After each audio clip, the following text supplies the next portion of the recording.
अस्सलाम वालेकुम, मैं हूं शाहजेब खानजादा। तहरीक इंसाफ को हुकूमत में 2.25 साल हो गए हैं। इस दौरान गैस, पेट्रोल, गंदुम और चीनी का बहरान आया। गंदुम और चीनी का बहरान 2 दफ़ा आया, गैस का बहरान दूसरी दफ़ा आया है। हुकूमत IMF के पास देर से गई तो मुआशी बहरान और गैर यकीनी में इजाफा हुआ। हुकूमत की कारकर्दगी पर मुसलसल सवालात उठते रहे, गवर्नेंस पर तनकीद होती रही और अपोजिशन भी गवर्नेंस और महंगाई को बुनियाद बनाकर सड़कों पर है। और फिर आज वज़ीर आज़म इमरान खान ने तस्लीम कर लिया है कि तहरीक इंसाफ तैयारी के साथ हुकूमत में नहीं आई। वफाकी वज़रा की कारकर्दगी से मुताल्लिक तकरीब से खिताब करते हुए वज़ीर आज़म इमरान खान ने कहा कि 3 महीने तो हमें समझने में लग गए, 1.5 साल तक पावर सेक्टर के असल फिगर्स का पता ही नहीं चल रहा था। पूरी तैयारी के साथ हुकूमत में आना चाहिए। इलेक्शन जीतने के बाद, टीम बनने के बाद हुकूमत संभालने से पहले ब्रीफिंग होनी चाहिए कि मईशत की और वजारतों की क्या सूरत हाल है। हमें तो 3 महीने तो सिर्फ समझने पे लग गए। हर चीज़ जो हम बाहर से बैठ के देख रहे थे वो बिल्कुल मुख्तलिफ थी। जब गवर्नमेंट आई तो 3 महीने तक तो समझने की कोशिश कर रहे थे। कई फिगर्स तो, और ख़ास तौर पे पावर सेक्टर की, यानी 1.5 साल तक हमें एक्चुअल फिगर्स का ही नहीं पता चल रहा था। वही मिनिस्ट्री से कभी कोई फिगर आ जाती थी, हम समझते थे बड़ा अच्छा कर रहे हैं, फिर पता चलता था कोई और फिगर आ गई है और हम इतना अच्छा नहीं कर रहे। अपनी असेसमेंट दे रहा हूँ कि कभी भी गवर्नमेंट को, एक नई गवर्नमेंट आती है, उसको कभी भी इस तरह पावर में नहीं आना चाहिए, उसकी पूरी तैयारी होनी चाहिए। 2.25 साल हुकूमत करने के बाद वज़ीर आज़म ये कह रहे हैं। इससे पहले वज़ीर आज़म ये भी तस्लीम कर चुके हैं कि हुकूमत देर से IMF के पास गई जिससे नुकसान हुआ। मगर 2018 के इलेक्शन से पहले इमरान खान कहते रहे कि शुक्र है कि वो 2013 के इलेक्शन में कामयाब नहीं हुए। फिर खैबर पख्तूनख्वा की हुकूमत चलाने का तजर्बा हासिल हो गया है, अब वो तैयार है। शुक्र है। मैं अब मैं कहता हूं कि हमें मरकज़ में पावर नहीं मिल गई। 2013 में हमारे मिनिस्टर्स थे या मेंबर्स ऑफ पार्लियामेंट, ये पहली दफ़ा आए हैं। इनको यानी पहला साल तो उनको समझ ही नहीं थी कि हुआ क्या है। तो आहिस्ता आहिस्ता उन्होंने भी सीखा, मैंने बहुत सीखा। मैं समझता हूँ कि तैयार हूँ। मैं समझता हूँ कि 2018 मैं समझता हूँ 2018 में अब तहरीक इंसाफ तैयार है। हमारी यानी मेरी भी तैयारी है, मेरी पार्टी की भी है। हमें 4 साल का एक्सपीरियंस हो गया पख्तूनख्वा में, बड़ा ज़बरदस्त एक्सपीरियंस हुआ है। शुक्र है, अल्लाह हमेशा जो चीज़ करता है उसमें बेहतरी होती है। शुक्र है सीधा सेंटर नहीं मिल गया। अगर ये धांधली ना करते हमें बारी आ जाती। नेट प्रैक्टिस आपने KP में कर ली है जी, नेट प्रैक्टिस हो गई। आपकी मैच के लिए तैयार है। तहरीक इंसाफ इस इलेक्शन में जा रही है, मुझे बड़ी खुशी है कि एक तो हम ये जो 100 डे प्लान है ये है, और इसके अलावा पूरा मंशूर, लेकिन उससे भी ज़्यादा जो परवेज़ खटक ने बाप से बात की कि एक हमारे पास एक प्रोविंस को गवर्न करने का 5 साल का तजर्बा है और ये बड़ा वैल्यूबल एक्सपीरियंस हुआ है। और ये अल्लाह का शुक्र है, कई दफ़ा इंसान एक प्लान बनाता है, अल्लाह अपना प्लान बनाता है और कामयाब उसी का होता है। तो शायद हमें अगर ये हुकूमत फेडरल गवर्नमेंट मिल जाती 2013 में तो हमारी ऐसी प्रेपरेशन ना होती जो कि 5 साल में हमने सीखा है पख्तूनख्वा के अंदर। आज वज़ीर आज़म ने मजीद कहा कि कुछ वजारतों ने अच्छा परफॉर्म किया, कुछ वजारतों ने अच्छा परफॉर्म नहीं किया, कुछ वजारतें सीख रही हैं। मैं देखता रहा हूँ कि कई मिनिस्ट्रीज ने ज़्यादा बेहतर परफॉर्म किया, कई उन्होंने नहीं किया, और कई सीख रहे हैं, कई आहिस्ता आहिस्ता उनकी परफॉर्मेंस ऊपर जा रही है। मगर वज़ीर आज़म साल हर साल अपनी टीम के हवाले से क्या दावे करते रहे, देखिए। हमें पूरा पता है किधर जा रहे हैं, मुझे एग्जैक्टली पता है क्या टीम मैं सिलेक्ट कर रहा हूँ। मेरी टीम के अंदर कई पुराने होंगे, अक्सरियत इस कौम के नौजवान और नए लोग होंगे इस पार्टी के अंदर। टीम सिलेक्ट करनी मुझे आती है। मैं आपको चैलेंज करता हूं कि पाकिस्तान की तारीख में कभी आप ऐसी टीम नहीं देखेंगे जो मैं लेके आऊंगा। मेरा ये चैलेंज है आपको। जो टीम मैं सिलेक्ट करूंगा वो एक तो एक नया पाकिस्तान बनाएगी और दूसरा वो मैच विनिंग टीम होगी। 200 लोग हमें चाहिए, आप यकीन करें 200 लोग आपके अहम ओहदों पे बैठ गए, आप देखें कितनी तेजी से ये मुल्क चेंज होता है। तहरीक इंसाफ की वो टीम बना रहा हूं जिसमें मेरे खिलाड़ी ऊपर वो आएंगे जो मेरी मुल्क के लिए खेलेंगे, अपनी जात के लिए नहीं खेलेंगे, अपनी कौम के लिए खेलेंगे। काबीना इस वक्त 53 अफराद पर मुश्तमिल है, मगर वज़ीर आज़म ने बेहतरीन टीम का दावा करके ये वादा किया था कि काबीना में 20 से ज़्यादा लोग नहीं होंगे, उसके साथ वो डिलीवर करेंगे। हम इंशाल्लाह आपको एक छोटी कैबिनेट देंगे, काबिल लोगों की देंगे। इंशाल्लाह 20 से ज़्यादा नहीं लोग होंगे। इंशाल्लाह जब हम जीतेंगे सिर्फ 17 लोगों की कैबिनेट होगी। 17 मिनिस्टर्स होंगे। इस वक्त वफाकी काबीना में 28 वफाकी वज़रा हैं, 3 वज़ीर मुमलिकत हैं, 4 मुशीर हैं, 18 मुआवनीन खुसूसी हैं, यानी 53 अफराद काबीना का हिस्सा हैं। इसी तरह वज़ीर-ए-आज़म इमरान खान ने आज कहा कि वज़रा सीख रहे हैं, तहरीक इंसाफ तो वफाक में पहली बार हुकूमत में आई है, मगर काबीना में बहुत से ऐसे अराकीन हैं जो माजी में बार बार हुकूमतों का हिस्सा रहे हैं और वही वजारतें भी चलाते रहे हैं जो अब चला रहे हैं। मुशीर ख़जाना doctor Hafeez Shaikh Peoples Party के दौर में भी मुशीर ख़जाना रह चुके हैं। शाह महमूद कुरैशी इस वक्त वज़ीर ख़ारजा हैं, माजी में भी पीपल्स पार्टी के दौर में वो वजारत ख़ारजा चला चुके हैं। इसी तरह शेख रशीद मौजूदा हुकूमत में वज़ीर रेलवे रहे, अभी कुछ दिन पहले उनसे रेलवे की वजारत ले ली गई, मगर वो मुशर्रफ के दौर में भी रेलवे की वजारत ही चला चुके हैं। इसी तरह गुलाम सरवर खान, खुसरो बख्तियार, जुबैदा जलाल, आजम सवाती, नूरुल हक कादरी माजी में हुकूमतों का हिस्सा रह चुके हैं और वजारतें चला चुके हैं। वफाकी वज़ीर फहमीदा मिर्ज़ा और वज़ीर खुराक फ़खर इमाम कौमी असम्बली के स्पीकर रह चुके हैं, माजी की हुकूमतों का हिस्सा रह चुके हैं। इसी तरह तहरीक इंसाफ हुकूमत में पहली बार आई है, मगर उनकी इत्तेहादी काफ़िली माजी में हुकूमतों का हिस्सा रही है। इसी तरह MQM भी माजी में मुख्तलिफ हुकूमतों का हिस्सा रही है, वजारतें चला चुकी है, आज उनके पास भी वजारतें हैं। साथ ही आज वज़ीर-ए-आज़म इमरान खान ने कहा कि कुछ वजारतों ने अच्छा परफॉर्म किया, कुछ ने नहीं किया। जिन वजारतों ने अच्छा परफॉर्म नहीं किया उनके एहतसाब का क्या हुआ, क्योंकि तहरीक इंसाफ की हुकूमत में वजारतें तो बार बार तब्दील हुई हैं, मगर किसी के खिलाफ कार्रवाई नहीं हुई है। तहरीक इंसाफ की हुकूमत में आने के बाद ही मुल्क में गैस का बहरान आ गया। उस वक्त पेट्रोलियम की वजारत गुलाम सरवर खान के पास थी, बाद में उन्हें वजारत से हटा दिया गया, मगर सिविल एविएशन जैसी अहम वजारत उन्हें दे दी गई और फिर उन्होंने असेंबली के फ्लोर पर 262 पायलट्स के लाइसेंस को मशकूक और जाली करार दे दिया। एक तनाज़ा खड़ा हो गया, एयरलाइंस मुश्किल में आ गई और यूरोपीय यूनियन ने पाबंदी लगा दी और फिर अदालत में अटॉर्नी जनरल ने और इंटरव्यू में वज़ीर-ए-आज़म इमरान खान ने तस्लीम किया कि इस मामले को ठीक तरीके से हैंडल नहीं किया गया।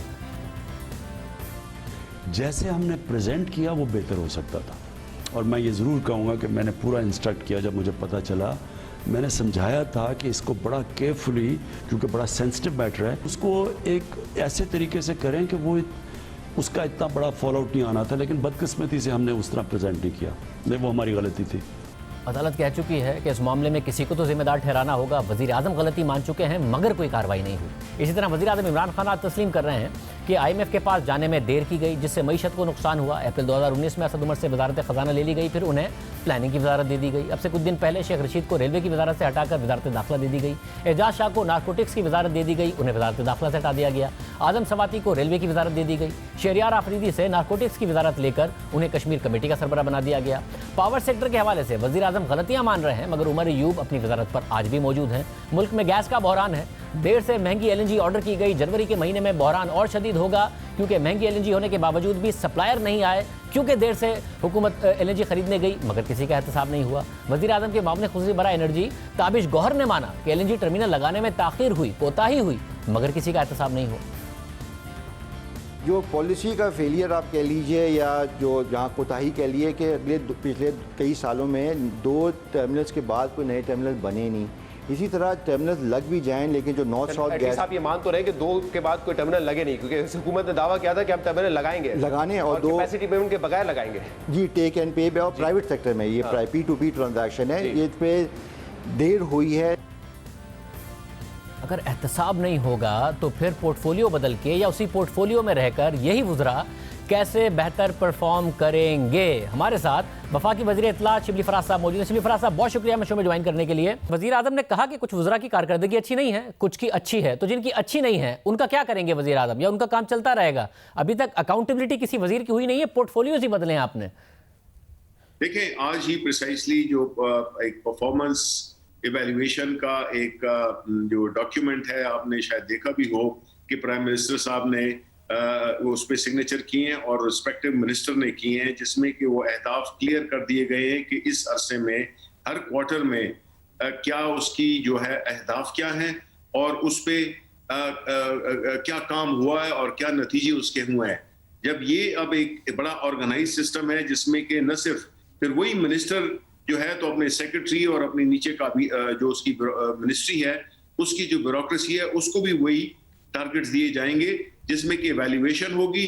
और जब इवैल्यूएशन पे वो अहदाफ हासिल न किए गए जिनका कि कॉन्ट्रैक्ट हुआ है, जिसका कि साइन हुआ है, जिसमें कि ये एग्री किया गया है कि ये हमारे अगले 3 महीने के अहदाफ है और हम ये चीजें कंप्लीट करेंगे, तो जाहिर है कि उसके बाद तो फिर उस पर जो आप बात कर रहे हैं कि फिर जो मिनिस्टर होगा, जो मिनिस्ट्री होगी, उसमें जजा और सजा का निजाम सामने आ गया है। मगर शरीफ साहब, इसकी जो इत्तेफाकन 2.25 आज साल में अगर कोई नहीं परफॉर्म कर पाया तो वजीर आजम को उम्मीद है कि जब वो टाइमलाइन दे देंगे और डेडलाइन साथ दे देंगे तो वो 2.25 साल बाद परफॉर्म कर पाएंगे, या जो दो मिनिस्ट्री में नहीं परफॉर्म कर पाया वो तीसरी मिनिस्ट्री में पोर्टफोलियो बदलने के बाद परफॉर्म कर जाएगा? ये वजीर आजम को उम्मीद है?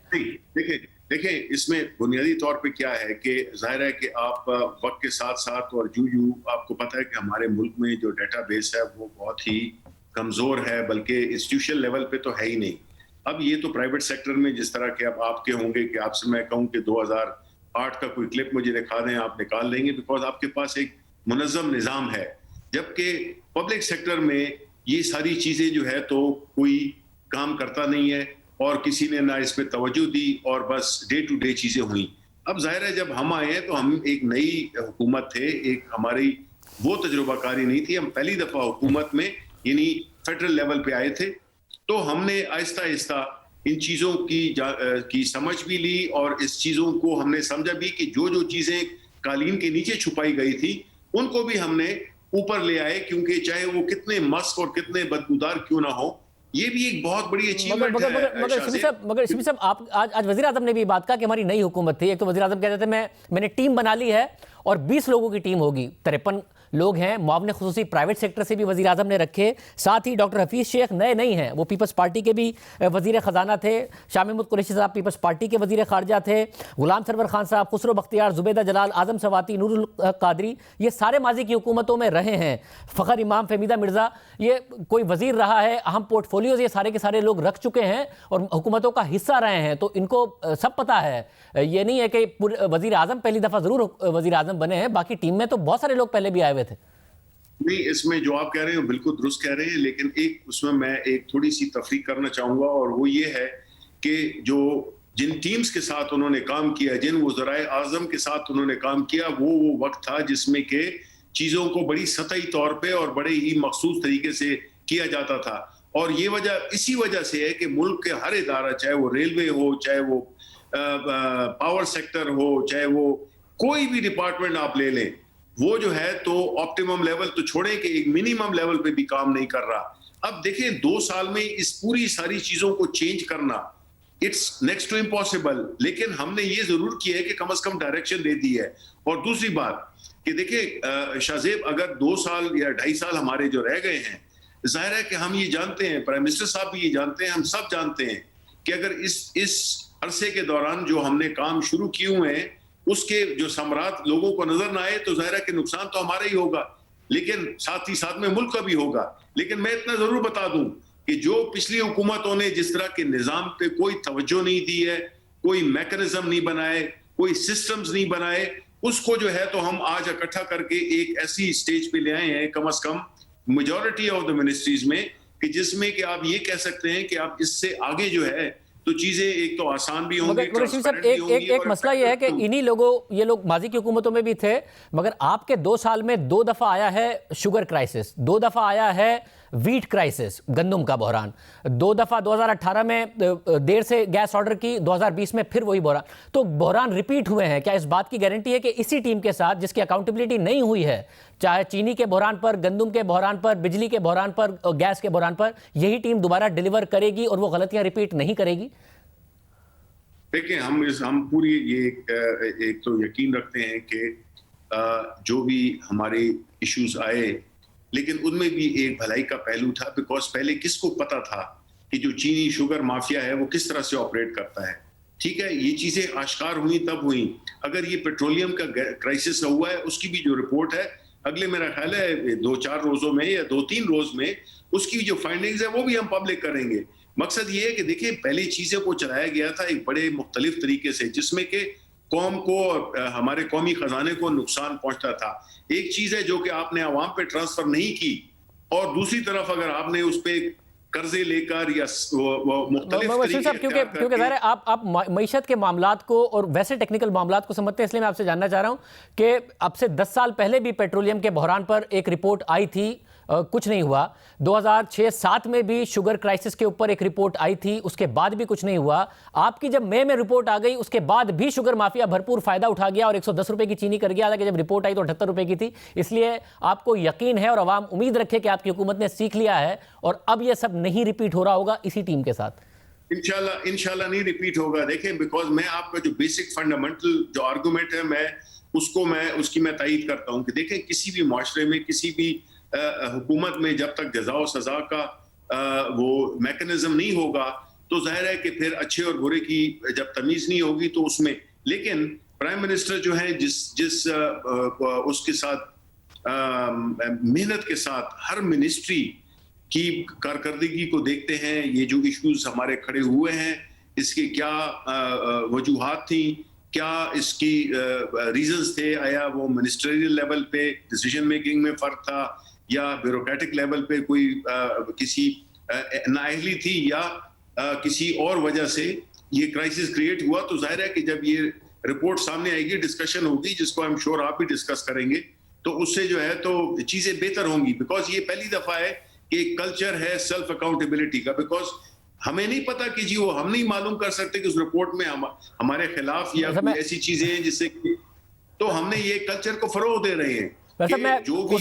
उसमें आ गई हैं मुख्तलिफ वजारतों का ज़ाहिर फेलियर भी आया, बट जैसा कि आप कह रहे हैं कि आइंदा चीज़ें बेहतर होगी, हम उम्मीद करते हैं कि बेहतर हो। उसमें मुल्क का भला है, सिर्फ हुकूमत का भला नहीं है। शिबली फराज साहब, बहुत शुक्रिया हमें शो में ज्वाइन करने के लिए।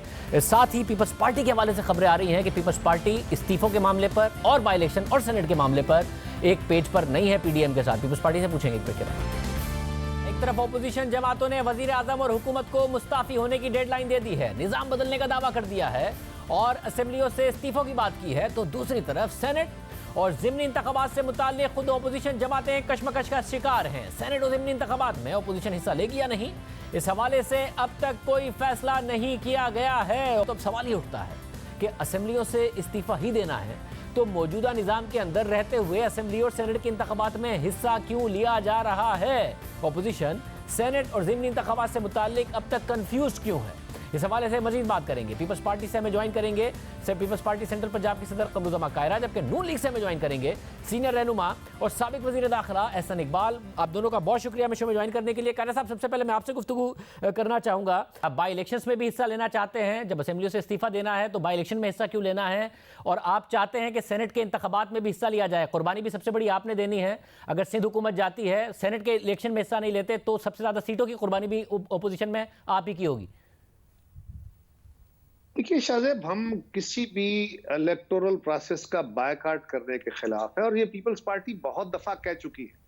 ये हम आज नहीं कह रहे, ये हमारा हमेशा से मौकफ रहा कि हम इलेक्शन में 85 में एक दफा हम बायकॉट करके देख बैठे, उसका ओवरऑल सियासी स्ट्रक्चर को, सियासी जमातों को नुकसान हुआ। आज इलेक्शन की हम डिमांड कर रहे हैं, लेकिन जिन हलकों के अंदर इलेक्शन हो रहे हैं अगर हम इनको फ्री छोड़ देते हैं, बायकॉट कर देते हैं, तो यहां से गवर्नमेंट को वॉकओवर मिल जाएगा और ये ढोल बजाते फिरेंगे कि देखें जनाब, हमें तो लोगों ने इतने वोट दिए। नंबर वन कि हम इन हलकों से इलेक्शन लड़ेंगे, जोरदार तरीके से लड़ेंगे, इनको अवाम के सामने एक्सपोज करेंगे और बताएंगे कि अवाम के अंदर ये पॉपुलर नहीं रहे।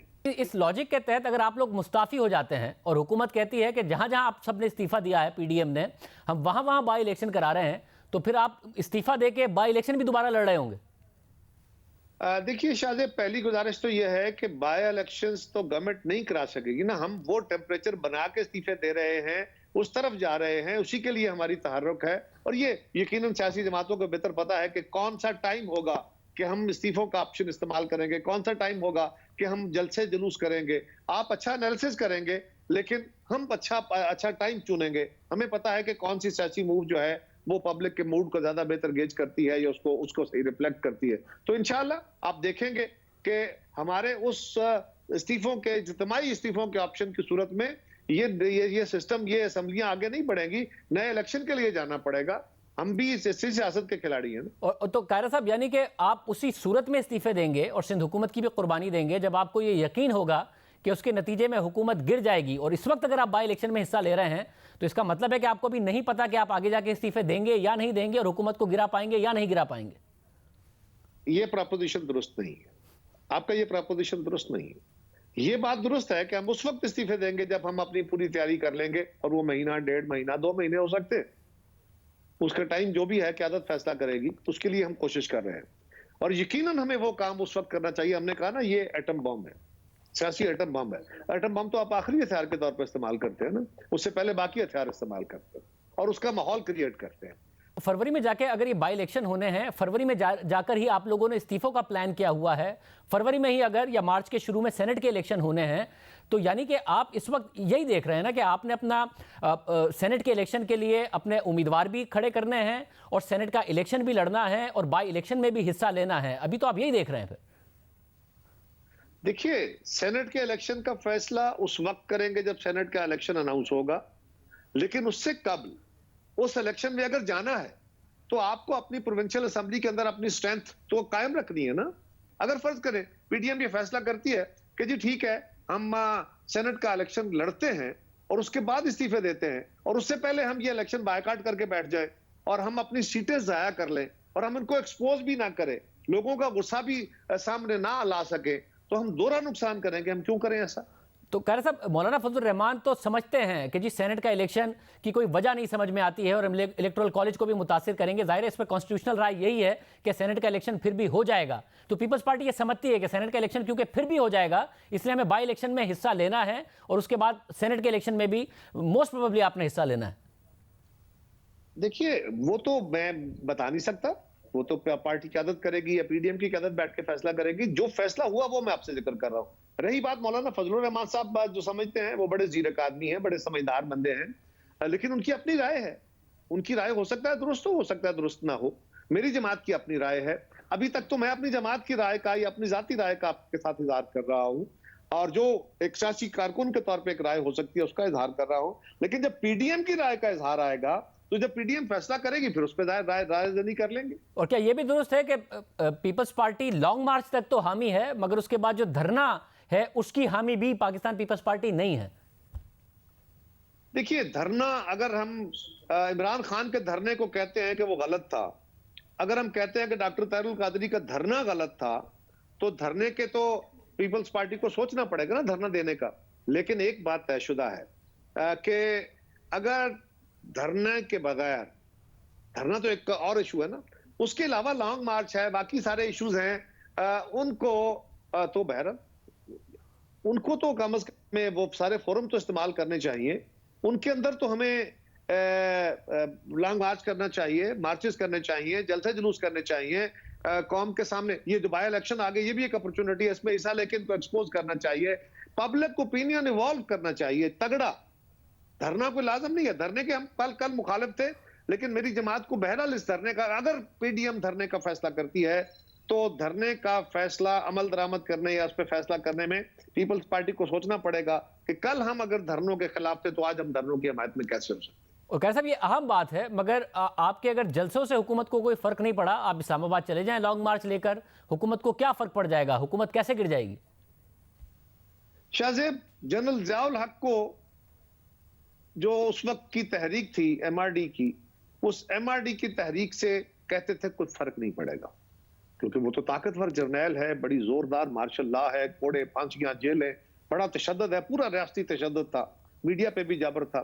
इवन देन उस तहरीक ने जनरल ज़िया को मजबूर किया कि वो इलेक्शन कराए, भले गैर जमाती कराए। उस तहरीक ने मजबूर किया कि वो बल्दियाती इलेक्शन कराए, भले वो गैर जमाती कराए, और उन इलेक्शंस ने ज़ियाउल हक को कमजोर किया। परवेज मुशर्रफ के दौर में हमारी तहरीक ने उनको मजबूर किया कि वो सियासी अमल का आगाज करें, वो इलेक्शन कराएं, वो सियासी जमातें बनाएं, वो पार्लिमान और असम्बलियां बनाएं। सियासी अमल में कभी ये नहीं होता कि हुकूमत एक दो जलसों में गिर जाती है, बल्कि आपको अपना एक यही प्रोसेस है ना, और कोई बंदूकें लेकर तो सियासी जद्दोजहद नहीं होती ना। मगर खैर साहब, यहाँ आगे एक इलेक्टेड हुकूमत है, 1,70,00,000 वोट लेकर आए हैं, ना उनके अदलिया के साथ मसाइल हैं, ना इदारों के साथ मसाइल हैं, तो यहाँ सिनेरियो अलग है। आप जलसों के बाद भी वो हुकूमत अपनी जगह पर खड़ी है, तो आपके लॉन्ग मार्च के बाद भी अपनी जगह पर ही खड़ी होगी। आप जो कह रहे हैं कि उनके अदलिया के साथ भी अच्छे ताल्लुक हैं, इदारों के साथ भी अच्छे ताल्लुक हैं, उनके सहारे खड़े हैं, तो हम तो यही चाहते हैं कि वो सहारे नहीं होने चाहिए, बल्कि उनको अवाम का सहारा मिलना चाहिए, उनको असम्बलियों का सहारा मिलना चाहिए। और ये जो सारे जिनका आप जिक्र फरमा रहे हैं, ये सारे बंद होने चाहिए, उनको अपने अपने काम करने चाहिए। और अगर हमारी तहरीक का उनको कोई असर नहीं है तो सेनेट का इलेक्शन 1 महीना पहले कराने की आखिर क्या मंतक है? क्यों रोज सुबह से लेकर शाम तक वजीर आजम साहब और उनके सारे स्पोक्स पर्सन, सारी वज़रा, सूबाई हुकूमत हो या मरकजी हुकूमत हो, क्यों वो सारा दिन प्रेस कॉन्फ्रेंस करके हमें गालियां दे रहे होते हैं? आप कहते हैं उनको परवाह ही नहीं है। अगर मुझे आपकी परवाह ना हो, शाहजेब का प्रोग्राम मेरा कुछ ना बिगाड़ सकता हो, तो मैं तो शाहजेब जो मर्जी कहता रहे, मुझे उसकी परवाह नहीं होगी। लेकिन अगर मुझे शाहजेब के प्रोग्राम के हीट महसूस होगी तो फिर मैं किसी प्रोग्राम में बैठ के उसे रिबटल करूंगा, शाहजेब पे एतराज करूंगा, शाहजेब के गुफ्तगू के तरीके पे एतराज करूंगा, आर्गुमेंट बिल्डिंग पे एतराज करूंगा। तो अगर मैं सारा दिन बैठ के शाहजेब डिस्कस करूं और फिर कहूं मुझे शाहजेब की परवाह नहीं है, तो आप खुद जज कर लीजिए कि उसमें कितनी सदाकत हो। मगर कायरा साहब, एक सियासी हुकूमत क्रिटिसिज्म का जवाब तो देगी। पब्लिक ओपिनियन अगर आप उनके खिलाफ बना रहे हैं तो वो अपने हक में पब्लिक ओपिनियन बनाने के लिए जवाब बहरहाल देगी। इस्तीफा क्यों देगी? लेकिन ये तो बताएं कि ये भी कभी हुआ है कि वजीर सारे काम छोड़ दे और आज वजीर आजम साहब को सारे वज़रा को, एडवाइजर्स को इकट्ठा करके उनको डांटना पड़ा कि अपनी परफॉर्मेंस करो, अपने काम भी करो, सिर्फ खौफ के साथ कि अपोजिशन आ रही है, तहरीक चल रही है, ये जो तुम्हारे हाथ पांव कांप रहे हैं, नहीं काम करो, लोगों को डिलीवर करो।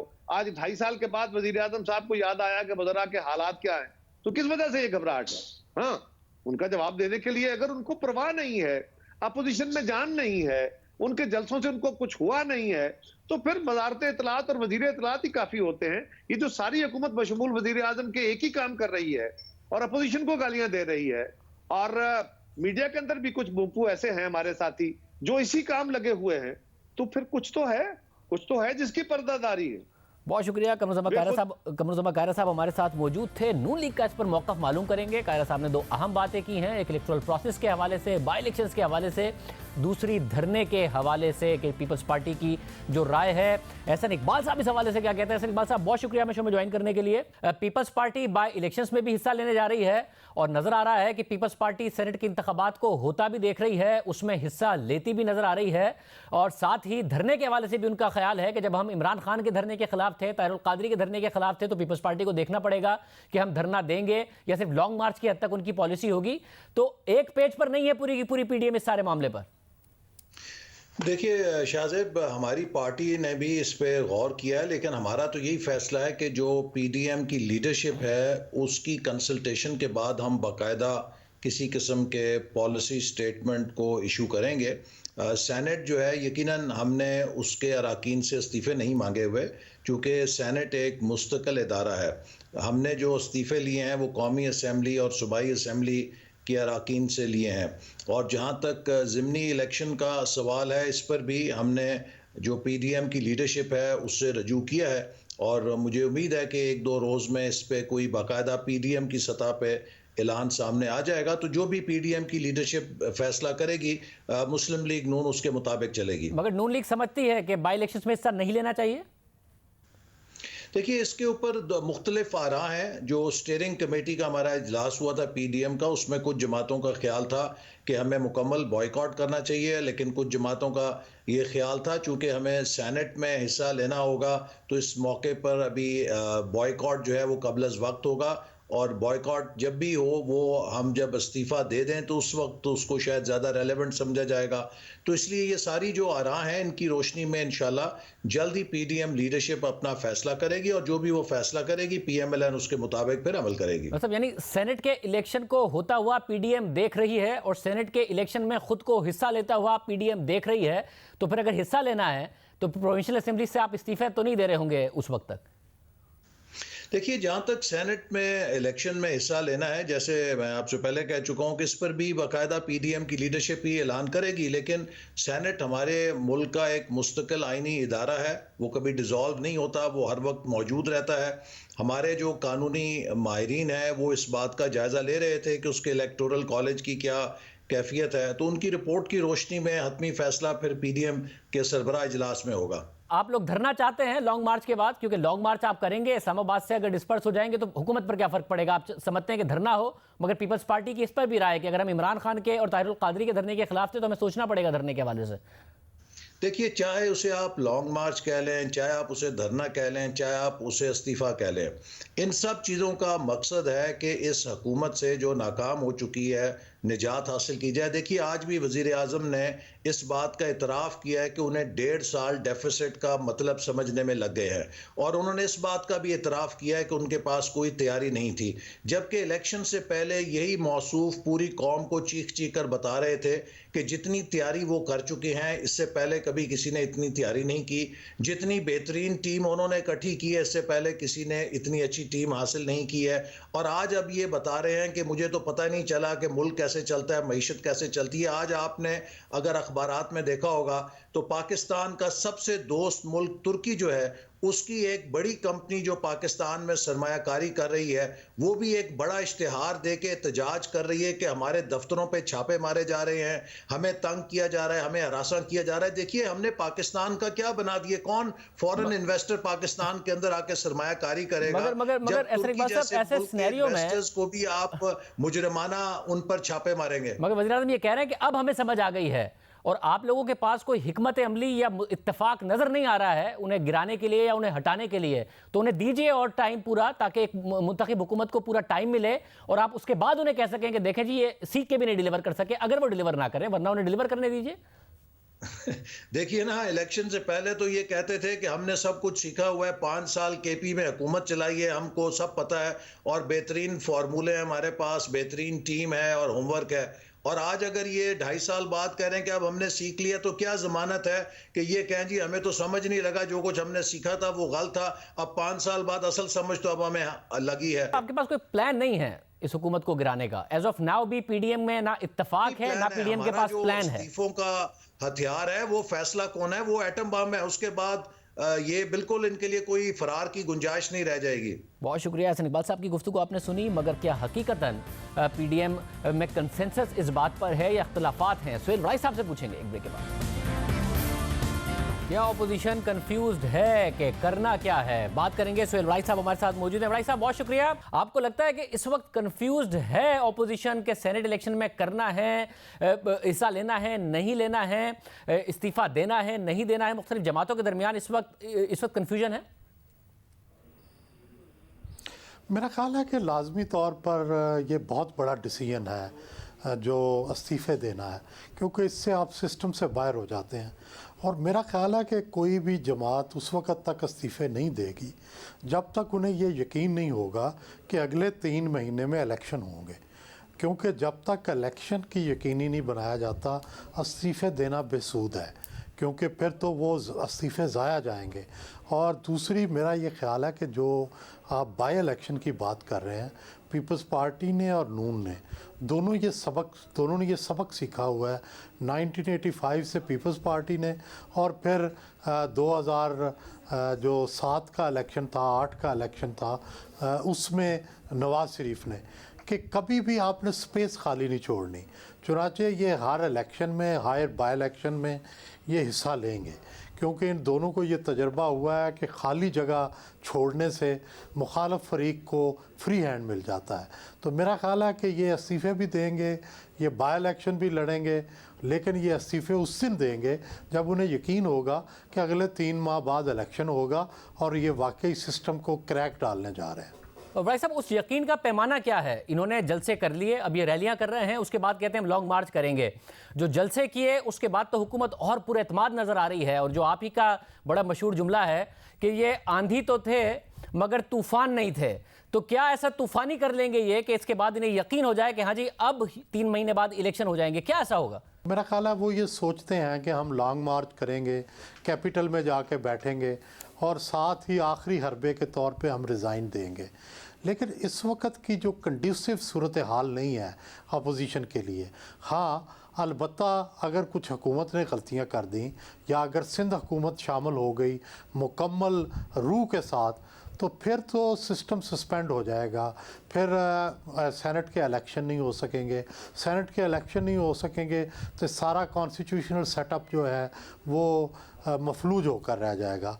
तो फिर आप ये तवक्को कर सकते हैं कि कोई रास्ता सियासी जो है वो निकलेगा और फिर ज़ाहिर है इलेक्शन की राह हमवार होगी। लेकिन दूसरी तरफ अगर हुकूमत की तरफ से सोचा जाए तो वो सोचते हैं कि हम ऐसी सूरत हाल ही पैदा नहीं होने देंगे, हम सिंध हुकूमत जो है उसको किसी तरह साथ चलाएंगे और हम इस्तीफ़ों को डिले कराएंगे।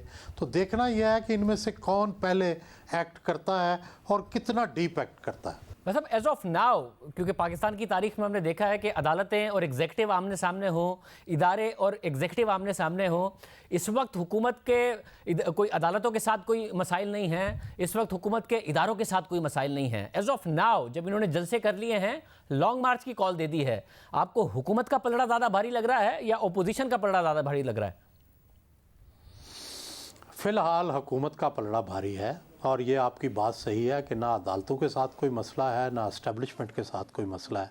लेकिन जो माजी की तारीख़ है वो बताती है कि इस तरह के वाक़यात में ही आम तौर पर फ़रीक अपनी पोजीशन बदलते हैं। ये जब लॉन्ग मार्च होगा तो वही वक्त देखने वाला होगा कि क्या इस्टेब्लिशमेंट वहीं खड़ा रहती है या इस्टेब्लिशमेंट थोड़ी सी अपनी साइड बदल के गैर जानिबदारी की तरफ रवाना होती है। बहुत शुक्रिया। सुहेल वड़ाई साहब हमारे साथ मौजूद थे। प्रोग्राम में एक ब्रेक शामिल करते हैं और फिर मज़ीद खबरों पर बात करेंगे। पाकिस्तान के एक्सटर्नल सेक्टर में इस्तेहकाम का सिलसिला जारी है और बैरून मुल्क मुकीम पाकिस्तानियों की तरफ से ऑफिशियल चैनल्स का इस्तेमाल करके तरसीलात ज़र भेजने का उसमें सबसे बड़ा किरदार है। नवंबर के महीने में भी करंट अकाउंट सरप्लस रहा है और नवंबर 2019 के $326 मिलियन के खसारे की जगह पाकिस्तान ने नवंबर 2020 में $447 मिलियन का सरप्लस रिकॉर्ड किया। इस पूरे माली साल में करंट अकाउंट मुसलसल सरप्लस रहा है और गुज़िश्ता माली साल के पहले 5 माह में करंट अकाउंट खसारा $1.7 अरब था, यानी खसारा था। मगर इस माली साल के पहले 5 महीने में करंट अकाउंट सरप्लस $1.6 अरब है। स्टेट बैंक के मुताबिक स्टेट बैंक के ज़र मुबादला के ज़खायर भी 3 साल की बुलंद तरीन सतह $13.1 अरब पर पहुंच गए हैं। वजीर आजम ने भी आज इस हवाले से ट्वीट किया और खुशी का इजहार किया। इस माली साल के 5 महीनों में तरसीलात ज़र में 27% का इजाफा देखा गया है। गुज़िश्ता बरस तरसीलात ज़र यानी रेमिटेंसेज $9.2 अरब थी और इस माली साल के 5 महीनों में $11.77 अरब हैं, जिसकी वजह से करंट अकाउंट सरप्लस है। क्या मुसलसल करंट अकाउंट सरप्लस की वजह से अब कहा जा सकता है कि मुआशी इस्तेहकाम है, यहाँ से मईशत बेहतर ही नजर आती है, एक्सटर्नल सेक्टर बेहतर नजर आता है। माहिर मईशत मोहम्मद सुहेल हमारे साथ मौजूद है। मोहम्मद सुहेल साहब, बहुत शुक्रिया हमें शो में ज्वाइन करने के लिए। मोहम्मद सुहेल साहब, ये बताइएगा कि ये कहा जा सकता है $13 अरब से ऊपर के स्टेट बैंक के पास रिजर्व्स हैं जो कि 3 साल की बुलंद तरीन सतह पर हैं। स्टेट बैंक के मुताबिक करंट अकाउंट मुसलसल सरप्लस है कि इस वक्त बाकायदा तौर पर मईशत में इस्तेहकाम आ चुका है और यहाँ से ग्रोथ की तरफ मईशत जाने को तैयार है। मेरा ख्याल में अगर हम कहें कि हम ग्रेजुअल रिकवरी की तरफ जा रहे हैं या स्टेबलाइजेशन की तरफ जा रहे हैं तो ये सही होगा, क्योंकि पाकिस्तान की इकोनॉमी की साइज इतनी छोटी है कि कोई भी एक्सटर्नल शॉक या इंटरनल शॉक लगता है तो वो जो ग्रोथ है वो डिस्टर्ब हो जाती है। तो बज़ाहिर जो हालात हैं उससे लग रहा है कि हम जो एक स्लो ग्रोथ के फेज से निकल रहे हैं, ग्रेजुअल रिकवरी की तरफ जा रहे हैं और ये ग्रेजुअल रिकवरी आपको स्टेबलाइजेशन की तरफ ले जा रही है, जिसके लिए हमने IMF का प्रोग्राम लिया था। सब और इस वक्त अगर ये जो मामला है, वज़ीर आज़म ने भी इस खदशे का इजहार किया कि हमारी करंट अकाउंट वापस खसारे में ना चला जाए। अगर हम 3-4% की ग्रोथ की तरफ जाते हैं और फिर बैनुल अक़वामी मार्केट्स रिकवर करती हैं, तेल की कीमतें आगे बढ़ती हैं, सर्विसेज सेक्टर खुलता है, तो आपको लगता है हम वापस करंट अकाउंट खसारे में होंगे या फिर आपको परमानेंट बेसिस पर कम से कम इस ग्रोथ के साथ ये सरप्लस नजर आ रहा है आने वाले दिनों में? देखिए, बहुत बड़ी अनसर्टेनिटी है रिगार्डिंग के आगे क्या होगा, स्पेशली जो पाकिस्तान में कोरोना की सिचुएशन है और दुनिया भर में लॉकडाउन की सिचुएशन है। मगर बज़ाहिर अगर हम इस असम्पशन के साथ चलें कि ग्रेजुअली कोरोना के हालात सही होंगे, वैक्सीन आने से चीज़ें नॉर्मलाइज होंगी, तो ये करंट अकाउंट सरप्लस नहीं रहेगा। स्टेट बैंक अपनी रिपोर्ट में जो पिछले महीने शाया हुई वो भी ये कह रहा है कि पूरे साल में पाकिस्तान का करंट अकाउंट डेफिसिट होगा। मगर डेफिसिट होना कोई बुरी बात नहीं है। अगर डेफिसिट है और वो मैनेजेबल है और आपका रिजर्व की पोजीशन बढ़ रही है तो वो मेरे ख्याल में करंट अकाउंट सरप्लस से भी बेहतर है, जहां पे आप डेफिसिट को फाइनेंस भी कर रहे हैं, जहां पे आप रिजर्व भी बढ़ा रहे हैं, जहां पे इकोनॉमी भी बेहतर हो रही है। तो मेरे ख्याल में ये जो चीज़ है कि जो करंट अकाउंट सरप्लस अच्छा है, डेफिसिट अच्छा है, ये बहस नहीं होनी चाहिए। डेफिसिट में भी हम ज्यादा तरक्की कर सकते हैं। बहुत शुक्रिया, इजाज़त दीजिए, अल्लाह हाफिज़।